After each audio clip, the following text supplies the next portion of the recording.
Hey, welcome inside the design studio, Leisa and Shavonnah.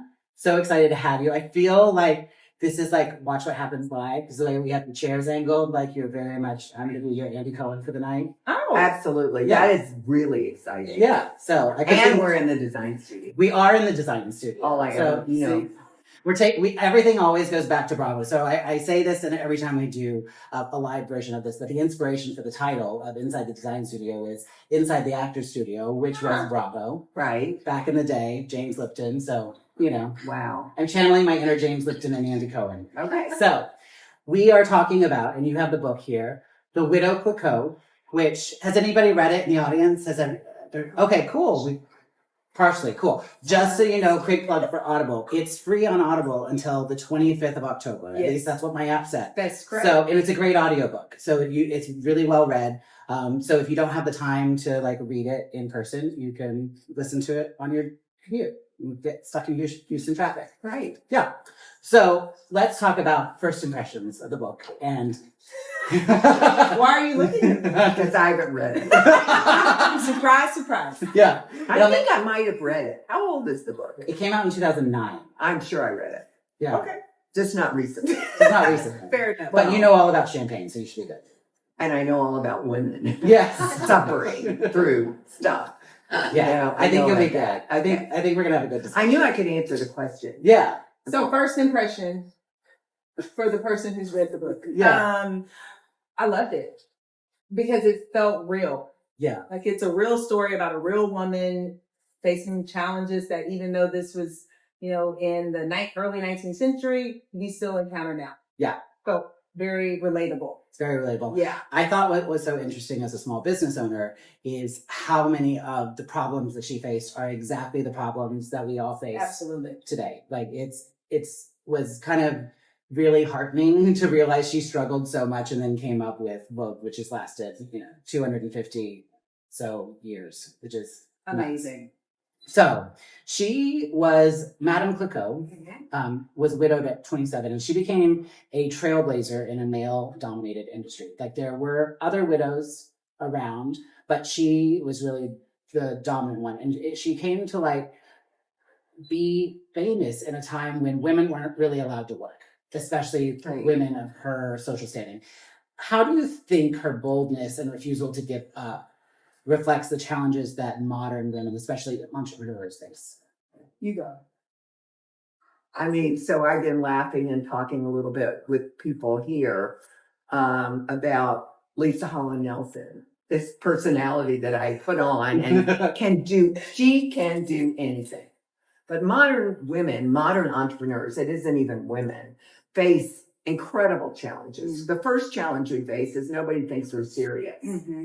They don't. They think, what are you doing? Do you have the right location? Have you done a plan? Have you this? Have you that? No, I have a great idea and you want it. Yeah. And that's how it all starts.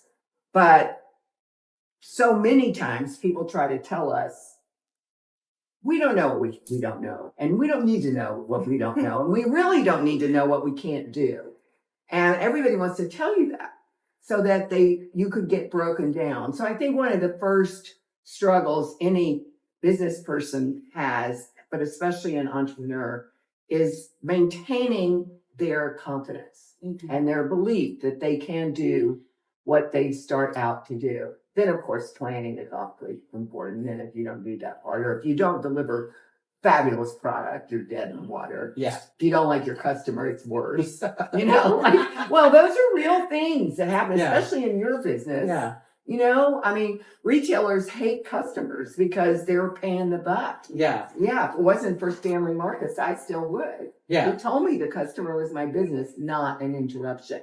Yeah. It's a mindset shift. It's a mindset thing. So, but basically back to really having a great idea, really having the courage to stick to it through everything, because if there's something bad that can happen, it's going to happen. Yeah. I mean, it's just going to happen. So again, surrounding yourself with resources that could dig you out.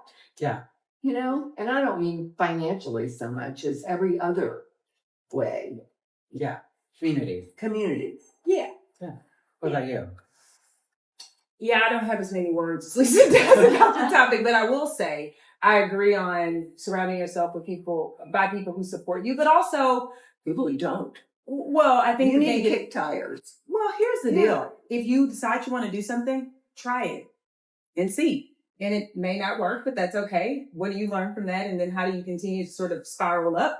But I think it's worth a try. It's always worth you going for it, whatever it is. And you never know if it's going to work, but you have to try it. And I think for women in particular, we are often discouraged by all kinds of people. And often it's a projection. It's because they don't have the courage to do fill in the blank. Yeah. But they then say, oh, are you sure? It's like, well, no, I'm not sure, but I'm still going to go and see. Yeah. Because you can never be 100% sure. You always have to just go and see. So that's my, Yeah. And I don't think perspective. historically women have been given the permission to do that. right. They No. had to fill a certain role. And especially at the time in history when she was coming, there was no real upper middle class in France. It was basically the royalty. I mean, she really started her business at the worst time in history. Literally the worst time in history. Yeah. Which is interesting because I just realized this, but I'm kind of like a woo person and into astrology. And so Pluto is making its return. And so it's... Are we currently in the second worst are- time in history? it's not a worse time, but what happened the last time Pluto changed signs was that we had the French Revolution and the American Revolution. And it's actually November 19th. Pluto is changing for the next 40 something years into the sign of Aquarius. It's been in Capricorn since 2008. So we're going through this major shift. For And 40 years. yeah. So Don't say it. Yeah. You know what? That's good. Shifts are okay. Yeah. We're Because they're shifting. always, just like the widow Clicquot, there's always opportunity. Chaos brings opportunity. So, But it's the Pluto let it return shift. of this. So Pluto was in the exact same place, basically, at the time of the writing when this book, interesting. as it is now. So Interesting. Pluto has kind of come all the way around. So we're experiencing a very similar time in history, astrologically speaking. Interesting. So the more you know. The more I you really know. have to read this No, book. you sold Leisa. All you have to say Well, is you know, I Pluto love and change. astrology. Yeah. Change Yeah, is the only yeah, it's constant, fine. but I need to know what happened. Yeah. So speaking We're of, still drinking booze, so I Yeah. figured she said yeah, spoiler alert. Okay. Innovation was at the heart of her success. So she invented a riddling process, which is basically the making of champagne, if you haven't read the book, to make champagne a luxury product. And she made actually industrialized champagne, which is so fascinating that she figured out a way to make it simpler and better. It's fascinating. So what innovations or risks have you ladies taken Well, before we talk about risk, finish your question. And Yeah. then that pushed you forward? Like that was the end of my question. Well, here's the deal. So for those of you who have not read the book, read it, because we call it innovation now because we can look back and see what happened. She was just figuring it out to get shit done, for lack of a better phrase. Yeah. It At was her very, kitchen table, it literally. was very pragmatic. It was like, Yeah. I need to get this product shipped in a certain amount of time. It's taking too long in the way that I'm doing it now. I have to do it And faster. there's a war coming. It wasn't innovative. It was get things done. Yeah. And so I think that's interesting because it's this retroactive look of like, oh, it was so innovative. It's like, no, I'm solving problems and trying to move my business forward. Necessity is the mother of invention. Exactly. And she was the mother. Yeah. And so, Yeah. I mean, I think the same truth applies today. Yeah. It's when you are under that pressure. And I think that's another thing for entrepreneurs. Sometimes people aren't used to feeling pressure. And the moment pressure comes, then it's like, oh, I must be doing the wrong thing. No, not necessarily. I mean, pressure is just part of it. And she was under pressure and she got super creative and was able to do what she did. Yeah. Move a business forward. So what risks have you taken? Wait, what risk? I should say, what risk have you not taken? What risk have you taken that we can talk about in public? That's a better question. What public? Yeah. What publicly Which shareable one that risk? does not violate an NDA? Honestly, none on purpose. How's Okay. that? See? Yeah. Like I haven't really tried that many on purpose. Yeah. But I don't think entrepreneurs usually do try to do it on purpose. This is what I mean, right? Like I was an accidental entrepreneur. Yeah. Me too. I started out though, first of all, my whole career in the fashion business, I was very fortunate to be an entrepreneur.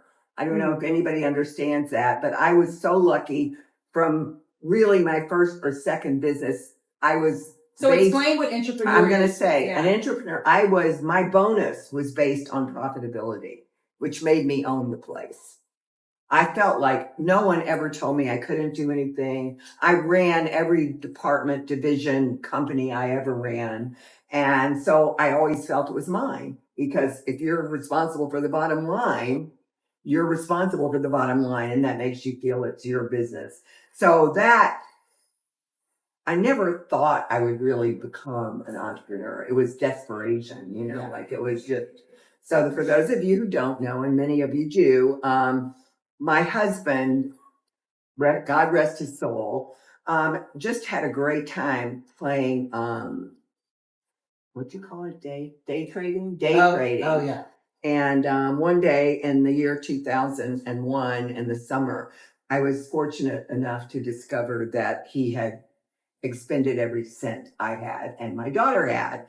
And we were living in a giant house in Princeton, New Jersey with a giant mortgage, and Laura's bat mitzvah in 3 months while she was thousands of miles away. So my first reaction when I heard this was to walk across the giant house to the phone in the kitchen and call the rabbi to change her bat mitzvah date. Because I knew I needed another 3 months to have this party that I had to have. Yeah. She was my kid. So that's sort of how I react to everything. Yeah. Put my head down, find a solution. Maybe 2 years later I'll have a nervous breakdown, but not yet. Yeah.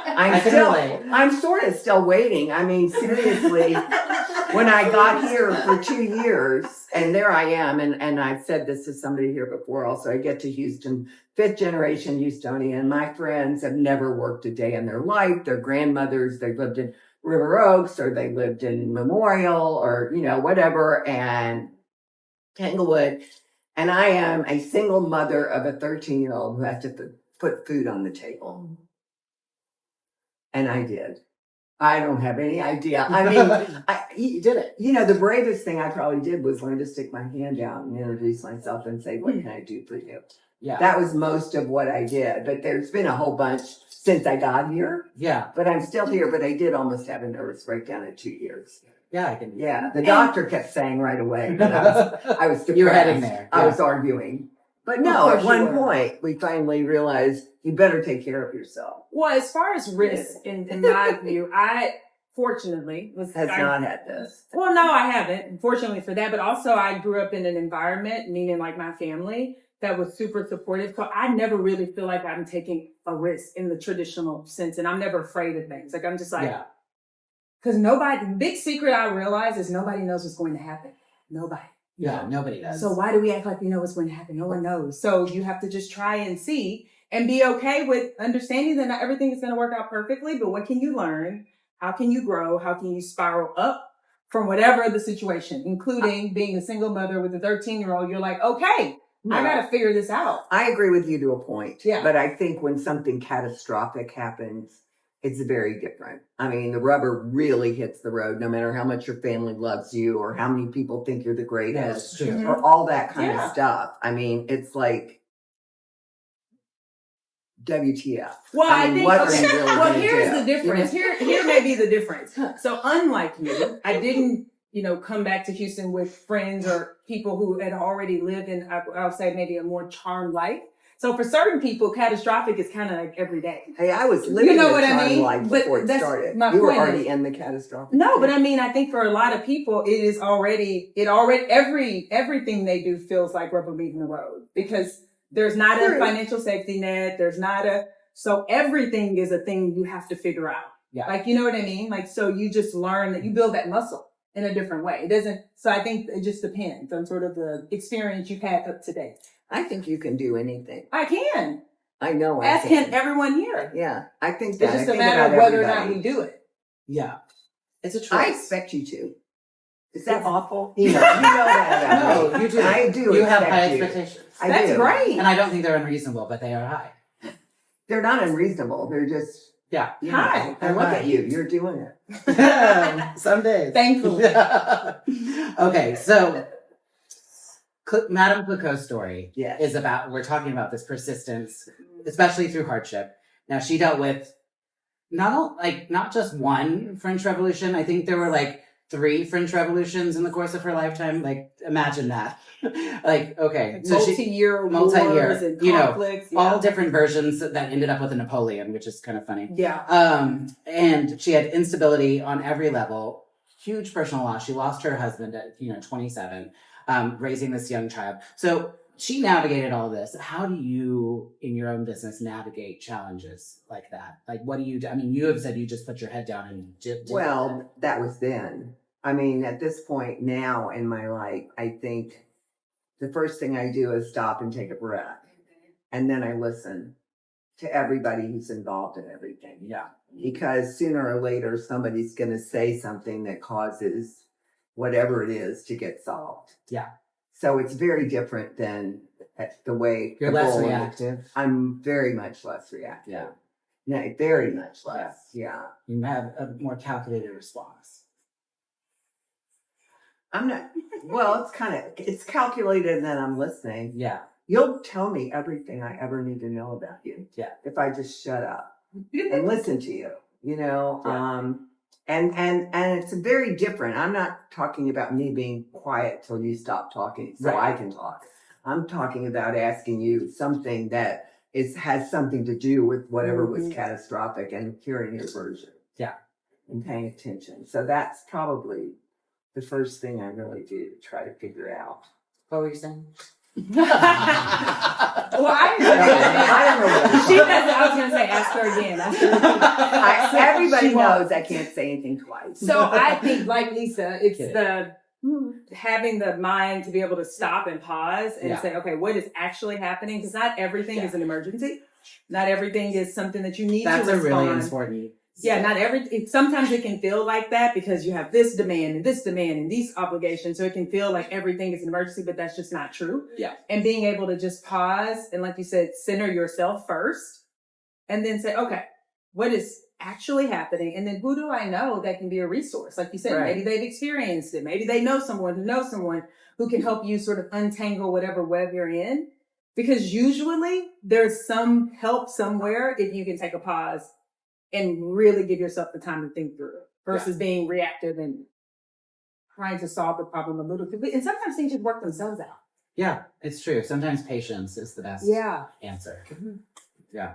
So her success was predicated on networking, really, and relationships. Like the relationships she developed, not only within her team, but internationally at a time when it was very hard to communicate internationally. Yeah. Were like the key to her success. What role has having a strong network played in your success? Well, before you go, because she's going to have a lot to say about this. That's like one of her number one things, and I think she's right. Yeah. The thing that I think is most interesting about the main character and her network is she never really left France, and she was able to build this business internationally because she did rely on her partner and her network. And I think for us women, sometimes we discount people who can help us because we have some notion in our head that we should be the one to do it. No, maybe not necessarily. Yeah. And so being able to know that maybe it's someone else that can help you forge that path, it doesn't always have to be you. Right. And I feel like she was masterful at doing that. When you get to the end of the book and you realize she never really left France. She had this huge business built in all these places. That's pretty amazing because she really leveraged her Well, network. especially Russia. Especially Russia. When Russia was not accessible in any way, shape, or form. Right. And was also forbidden. Yes. And she still figured out how to make a business there. Yes. Using Legally. her network. And using her network. Yeah. So now you get to Lovely. tell us. No, I mean, I don't think there's anything more important in building your business, building your life than your network. And one of the things you said that I think is very important is understanding delegation. The big thing for me in building my network or building my business, which was all the same thing, was meeting people and being able to help them. I didn't have any money, but I had contacts and I could help. So that it just kept multiplying and multiplying and multiplying. And I'm so grateful for it. I mean, I couldn't do without it. I have certain rules I live by, which people laugh, but I still, from getting fired the first time in my life, I get in touch with 3 people every day. I still do it. I can't stop. I mean, I'm going to talk to somebody I haven't talked to in a while, 3 different people every single day. I answer everyone who reaches out to me. I mean, I'm never not going to respond. I will, it may be a day or two, but I will respond. I understand and respect how important that is to people. You know, just the acknowledgement and answering. And the other thing I do is I'm very, I don't know how to describe this, but I don't hand out a business card unless I really want to know you and I'm going to put you in my Outlook. Yeah. Or, I mean, I don't trade. I don't when they do those pass around those luncheons, pass Do your people still do that? your card around. I never do it. Yeah. Well, I the don't other want to thing know. you do- If I don't know you, I don't want your business card. Yeah. The other thing that you do that's really important, and you say this, is you keep margin in your schedule. Oh, For white in- space. White Always. space or margin, however you want to call it. Yeah. To be able to connect. So just tell me how you do. Well, I think it's just, here is Yeah. the big secret. You ready? We all have 168 hours a She's week. just telling me this. Because today. we do, because we I mean, well, I'm sleeping half of it. well, but we believe this myth that like, oh, I don't have enough time. Yes, you do. You have the same amount of time as Oprah, Yeah. Andy Cohen, as us. We all do. It's how you allocate it. And so one of the things that Leisa does, despite how busy she is she leaves margin. So she can respond. And so that is just some discipline around how you allocate them in. And she's not up super early, believe me, I know. So it's just about how you allocate your time. And I think that's why you're able to maintain such great relationships, because you leave space to be able to reach out. For to years, people. I have had a personal strategy, and that was to be opportunistic. So in order to take advantage of opportunities, which pop up all the time, Mhm. you have to have white space. Yep. You have to have time to respond or take advantage of it. That's I mean, right. I used to have this friend who literally was booked every hour for 12 hours a day. And nothing ever was accomplished, and she never could take the opportunities that were offered to us. And there I was, I have the same 12 hours that we're working or whatever, but 8 of them were booked maybe. Yeah. There's so much stuff. Yeah. I would never been able to meet with you Yeah. and have all the conversations and ideas that I tried to press on you. Yeah. Gently, of course, surely. Not so gently. No, you did. Yeah. I mean, I just always had the opportunity to do fun stuff other than just the job I had, Yeah. which I Speaking think of really opportunistic, enhances. so this is not on the question list, but we're going to go. I think it's important. One of the things that she does is that, so as you mentioned, she wasn't allowed.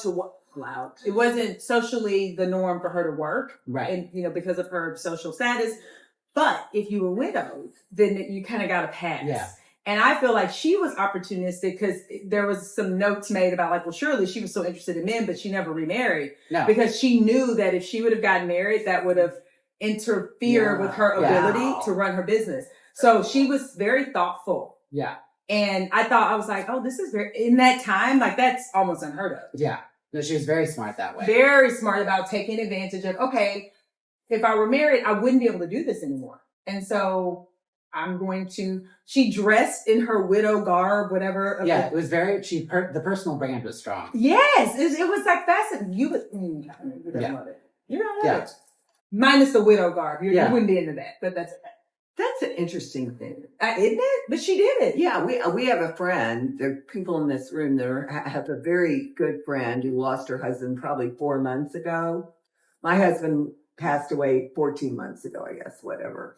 And for a year, I wore my wedding rings, the jewelry that he gave me that he loved more than anything in the world. That was my widow guard. And when he passed, when a year hit, I took it all off, all this jewelry, and I didn't wear it for a couple of weeks. And then I put his ring back on because it's part of me. It's not widow stuff anymore. But my friend is wearing black because it's the tradition of her faith. But she's so upset and sad about it, and I'm just thinking, her religion is this tradition to do it for a year. And all I can think of is, how can I help? Driving her nuts. Maybe she needs to start a champagne company. Maybe that's an idea. Yeah, maybe that's, don't give anybody any more ideas. Yeah. Okay. So speaking of tradition and innovation, both of those were very much key to Madame Clicquot's success.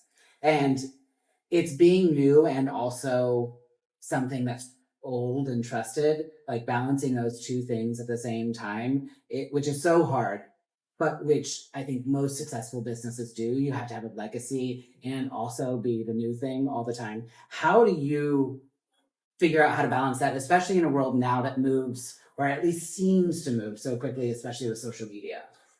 Well, for me, especially, I mean, I am in the digital world, Yeah. you know, and we are keeping up with AI and all of that stuff so quickly. At the same time, we're trying to maintain humanity, Yeah. you know, and so it's been really, the world is moving very quickly. However,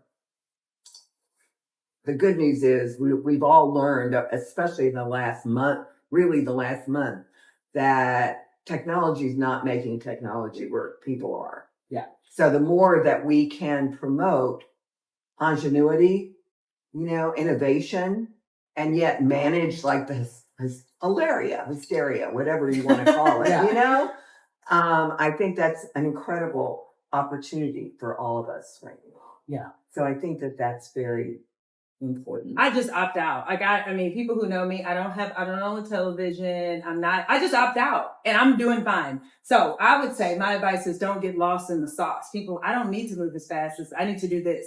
I need to be able to look at people because no matter what type of technology we have, people still appreciate a smile, a genuine connection. It still goes further. And so to me, it's focusing on the things that are timeless, which is human to human connection, being curious about people, actually following up, being able to get together. To me, that's what keeps any business owner, that's Stanley Markets telling you, your customers not an interruption. It's being able to connect in more sort of natural and organic ways and not feeling like you have to be pulled into the machine. Isn't she amazing? I mean, she's really amazing. Love that. You know, like, I can't even imagine that. Bob sent me here for Leisa. Do y'all know that Bob is her not ex-husband, her late husband? My late husband. She's positive that she's my keeper. I am. I mean, like that. That's your little angel. Whatever. That cusses a little bit. Yeah. It's a The angel the is angel's a little interesting. devil. The harness There's is just kind little cuss of words in the more devil. happening these days. Yeah. The harness. Yeah. Yeah. Somebody's got to. It's okay. Yeah. It's really fun. Yeah. You know, it's been really fun because, needless to say, I'm a little older. You know, that's one thing the book left out. Surely she had some girlfriends or friend, right? Yeah. I mean, But I wonder if she did because Maybe I not. think she did. I don't know how she would have. She talked to her cousin. Yeah. So her cousin was like her girlfriend and they wrote to each other Yeah, and they they wrote letters, corresponded yeah. and they back and forth. And even when there was like some situation with her daughter's wedding, she was like, you know, I could just imagine her, she wasn't on the phone, but writing these letters back and forth to her cousin, Yeah. like complaining about all of the pomp and circumstance that was happening around the It was wedding. the not so instant messenger. Yeah, it was the very slow and deliberate messenger. But yeah, it's just interesting because she was doing things that hardly, I mean, there were a few others to your point, Yeah. but not many. Because I can only imagine, like, I'm going to pronounce it really badly, What's but the town, Reims. Wrongs. Yeah. And- That was pretty good. Yeah. It's one of the weird French words that doesn't sound anything like it looks. Right. Anyway, it's a small town. And like typically in small towns, especially among women of a certain social status, like there's an expectation that goes with the. I can't imagine that she would have had any close confidants. I think that's why she was so close to the men in her life. Ah, maybe. Like she really That's a had good close male friends. She did. Or more. And I whatever. actually think that's important too, because I'll just say, I think that that's in business. I feel like I've been helped a lot by guys. You know, I think there's this notion of like, you know, women need to, which we do. Obviously, we need to work together and everyone needs, but it's not that guys are like Steve is great. You know what I All mean? my mentors have been men. Yeah. Well, so I've I just never think had a it's, female mentor. I think that is interesting about her story, that it is possible to have guys believe in you and invest in you and want to help you. You too, definitely. And I think that that's not a narrative that we hear enough, and even now in 2024. And she, to your point, from her father-in-law, her father, her business. I mean, there were all these guys that were helping her, and they were just helping her because they believed in her and wanted to support her. Even though her son-in-law wasn't so much of a help, but that's Yeah, another. he- He sounds a little bit like your ex-husband. Little bit. You might need to read this book. Oh my God. I'm not having any more, so if it's a cautionary tale. You got it. You got that memo already. You're done. So do you think that women still, I mean, I think the answer's obvious, but like have to prove themselves in business? Like, is there still, or? Oh, absolutely. Yeah. Absolutely. I mean, among the, people who are not with it, yes. But no, still harder and harder in certain businesses. Right. Whether it's the financial industry, the energy industry, politics. I would say Every even healthcare. Yeah. I think that's all the industries. What else are we missing? I've been into technology and retail. Doesn't matter who you are or what you are there. It's very interesting. I don't think that the technology business has, it has like a sexual preference. I disagree. I think there are many that are and have worked in like big Meta that would disagree. They'd say that they felt discriminated against from program, like you're a female programmer, you're one of 2 of 400 and people don't I guess like I you. missed it. Yeah. But the point is sometimes, yeah, in some industries, and that's just unfortunate because there's all this data that shows that companies that have, equal or we're still making 17 cents less. Yeah, it's unfortunate because everyone benefits when you when you access the brain power of all the humans that are involved, not just one, whether it's men or women. Like that proven. So it's unfortunate, but I do think you're right. Sometimes it does still feel like you have to prove yourself. I just ignore that, but yeah. So she was quite resilient. We talked about the wars. Also what people don't often think about with the production of champagne is it's so much dependent on the weather. Yes. Talking about the weather every day as a conversation starter, but that really had almost like a farmer. Yeah, it is. You're a farmer. Yeah.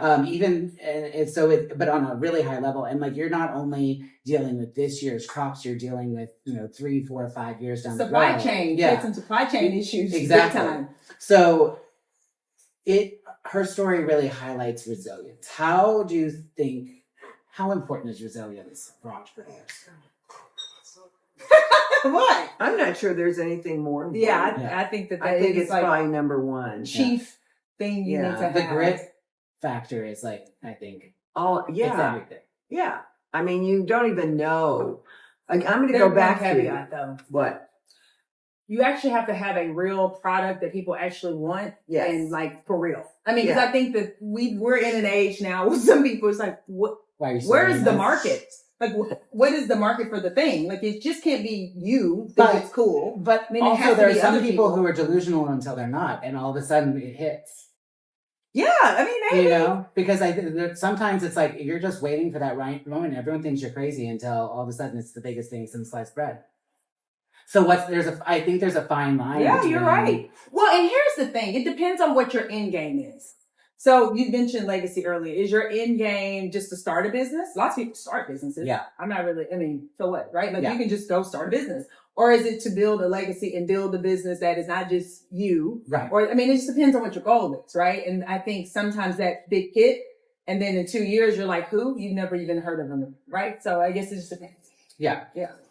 Okay, so champagne is a symbol of luxury. Mm-hmm. And especially at that time, because it was really the drink of kings.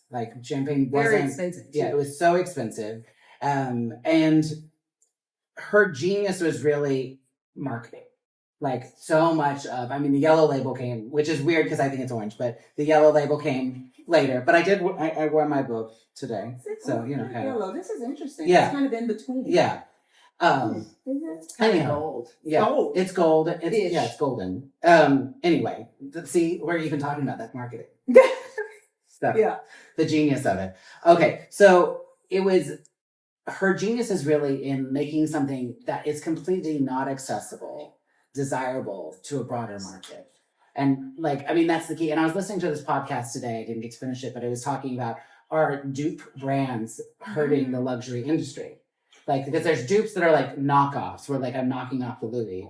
But then there's also brands like Italics, where they take a Loro Piana or a Brunello Cucinelli, something, and they make their own version of it at Italian factories and whatever. Mm-hmm. So the quality is supposedly there, but it's at a much lower price point. Ooh. And so people are like, they can't afford the Brunello, so they're going to buy, the dupe, which is not, and so how do you like navigate that, especially now? Because obviously in her time, like the delay in communication didn't necessarily allow for that, though they did have problems with some counterfeit product. They did.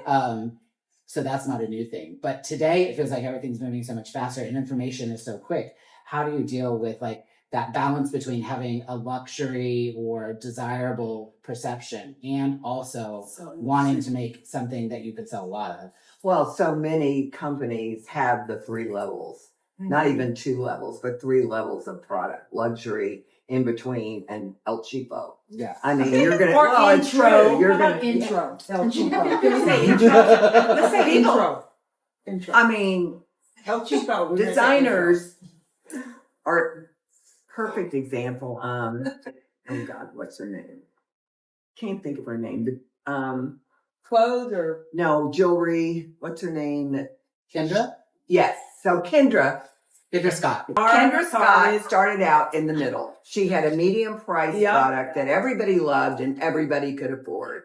So what does she do? She goes upscale, with real jewelry, real stones, et cetera, et cetera. Yeah, she builds herself a business that everybody wants to knock off.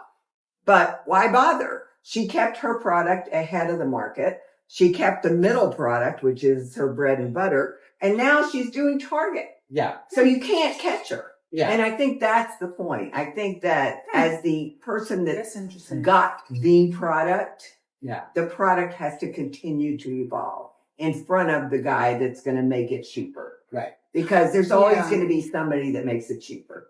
And whether the quality is the same, that's a question. And sometimes it is, and sometimes it isn't. But it isn't being designed by Jean-Paul Gaultier. Right. Nobody's going to be Jean-Paul Gaultier. In fact, I found out recently, I'm crazy about Fuzzy, the design collection. It's print and it's stretch and it's Gaultier. Like, I had no idea it came out of Gaultier. Oh, really? It's Gaultier. I mean, like, I've been loving this man for 40 years. So, I mean, like, I'm just he figured out how to take this stretchy stuff that's $700 a dress instead of $7,000. Yeah. And it's selling it like crazy. Yeah. I mean, so go figure. Yeah, it's pretty smart. Okay, there's my answer. I like your answer. Stay ahead of it. Stay ahead of it. Yeah. That you said all that to say stay ahead of it. Yeah. Yeah. Okay. I talk. She wrapped it up. Yeah. Okay, so she didn't just manage a champagne business; she really transformed it. Yes. Yeah. And as leaders who are also change makers, how do you set yourself apart from your industry? And does it matter that you're creating a lasting impact or not, or is it really just like about the here and now? I think it depends. I think it depends on what your goals are. So again, you talk about industry, we're talking about commercial viability here. I think it's for me and my business and what I'm doing. It's what I said earlier. It's what never goes out of style is human to human connection. People are still people, period. And I just focus on that. Period. I focus on that. I don't, say the brand. I focus on that authenticity and knowing that at the end of the day, no matter what you're selling it to a human. Yeah. So where can you connect with that human? Do you understand what they need? Are you clear in how you can meet their need or solve their problem? If yes, keep going. If not, go figure that out. Then make your offer and that's it. Yeah. She has a very different answer. No, I don't. I think it's You're kind gonna of say more words. No, I'm not going to even say more words. Stop. Okay. I think it's probably the same answer. I'm just going to say it differently. Okay. I've had one mission my entire life since I was 3 years old. I love helping people get what they want. I have loved it all my life. There have been times in my life when I couldn't get what I want and I could get you what you want. Yeah. And that made me just as happy. Yeah. And I think that I don't know if that's a lasting impression. It's something that's so important to me. Yeah. It obviously takes humans. Yeah. But I think it's very it is human, but Yeah. that's very much. I don't think about having a legacy specifically to that. Yeah. I want my kids, my daughter and granddaughters to grow up and be fabulous. But other than that, Yeah. fabulous is Selma's already important. fabulous. Huh? Selma's already fabulous. Yeah. Don't wear orange. Me. Okay, so here's the deal. Try I think to- we're saying the same thing because I do think that is the legacy. Yeah. I mean, because that is the thing you do remember because you've never changed it. I never changed it. You help people get what they want. That's all I've ever done. It's all I did in the fashion business. Yeah. It's all I've done in the technology business. I get people what they want. In the 80s, it was purple sweaters. And today, honestly, it's anything you can do in an app on a phone to get business. I mean, it's the same thing. Yeah. It's what people want. That's all I've ever done. And you know what? Now that I'm thinking about it, Yeah. I never thought, what don't say like that? I never really thought about legacy or creating a legacy in a way, to your point. But I do think, what is the thing? What do I always do? I believe in you probably more than you believe in you in most cases. And I'm always pushing you to think bigger. It'll make me cry to think about it. You Think do bigger. that. Go higher. You know what I mean? She does. She pushes you really. I just talk to you and like hope you talk it out. But seriously, I always want people to do like live the biggest, best life they can live, whatever that equals to them. Like you can do it, go for it, try it. Yeah. So that's what I'm always doing is pushing. Like, but what about this? What about this? Ask for more. Think about it big. You know. So yeah, that would be. It's pretty much the same. Yeah, so it's kind of the She same thing. pushes me all the time. But it's good to have those types of people. You know, you can't be pushing yourself. You have It's to exhausting. you have to have a peer group of people who are not I only have the supporting best you. friends. They're some people. Well, and also I'm I the say luckiest this, and human on earth.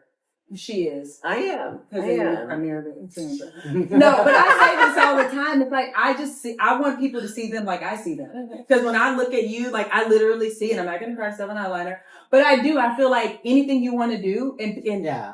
people know me. If you tell me you want to do something, don't tell me unless you're serious. Because I'm like, okay, when are we doing it? Showing up at lunch with the out, like we're going to do it because let's try. Yeah. And I'll be there right next to you. And if it doesn't work, whatever, we'll learn and we'll move on. But that's that. I want to get into the foxhole with you so you can see you can do it. And that juice, I get a lot of juice out of that. So this is not a planned question, but I like this line that we're going down. How do you deal with people not having the grit to do the thing that they want to do and you want to help them do it? I've learned, so I always did something that I knew how to do, but I've learned that at some point I have to give people the space to do or not do whatever it is that they want to do. And I can't live their life with them. Right. So I learned, I think you just know, and it depends on the person and like, okay, we've now reached the point where I need to stop pushing and giving advice and just say, I'm here, I'm rooting for you. I'll be here if you have any questions and let me know how it goes. Right. And you step away. Cause I do think that that's the loving thing to do is to let people have the space that they need to live the life that they want. And sometimes people say they want things that they really don't want, but they think they should want them. Right. So they say, oh, I want to have blah, blah, blah, blah, but they really don't. But they feel like they should because of all these external pressures. And so sometimes that could be the reason why they don't actually do the thing is because the voice is not their own. Right. And so I've learned the hard way to like step back and give people a space. Ditto. I mean, I have really learned when to quit. Yeah. Just there's too many great things to be done in the world.